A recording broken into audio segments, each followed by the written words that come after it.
Assalamualaikum warahmatullahi wabarakatuh. Yang kami hormati ayah dan kepada guru-guru tamu undangan.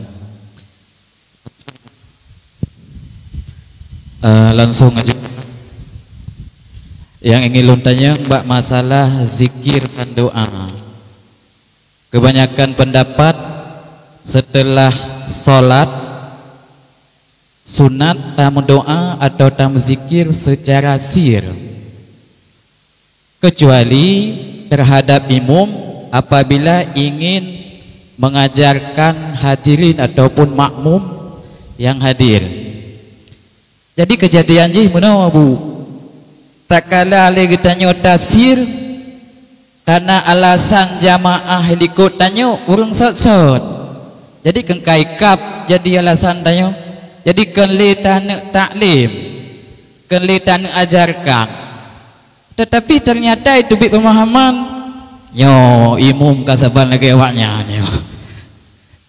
Kalau pan lagi babi, hanali gue menzikir pakai mid area, nyan jadi persoalan. Jadi kiban cara sikap tanya wabu tentang halnya yang ingin getanya aplikasi asal kitab, tapi ternyata audien tanya lain tanggapan. Zikir sir, zikir jahar, zikir rafa. Yang jelas rafa anak perle. Maka pegat mik, waktu menzikir leh sembayang, nyoy anggot tapio. Nah pernah lunjak oban Aceh lu sembayang maghrib, tilat lu sembayang bajut. Hai kat urang imu mesinan kali ke sembayang.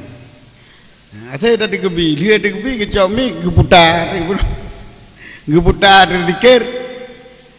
Kalangan tadi dengar tak kem tak puat tali dakun. Yang barat tu. Nyan karapa yang kali purno, kali talin. Jadi menyo masalah jihar dengan sir.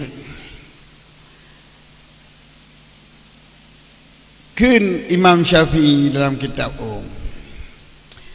zikir baik atau yang kali ulun pegah bunuh itu yang kawarid pada Rasulullah ataupun kun yang kawarid lagi mengatu pada Rasulullah,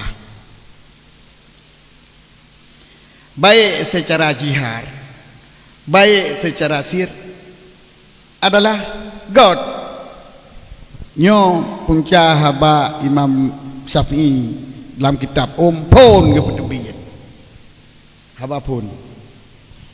Jadi yang dipegah le urang hanai pegah tanyan inan dah cak surah ile zikir mana kapu ta zikir asai zikir ke Allah mana kapu ta baca zikir pakiban mentang ta baca god deun pu mana god sunat pu mana sunat gebi palau dia kerjakan gebi palau dia tak kerjakan artinya hana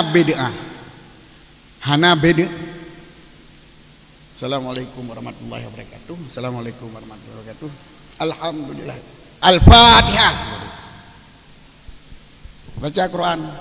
Alhamdulillahirabbil alamin. Arrahmanirrahim.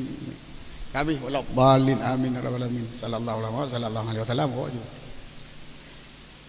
Nyan memang hana buat lagi Rasulullah.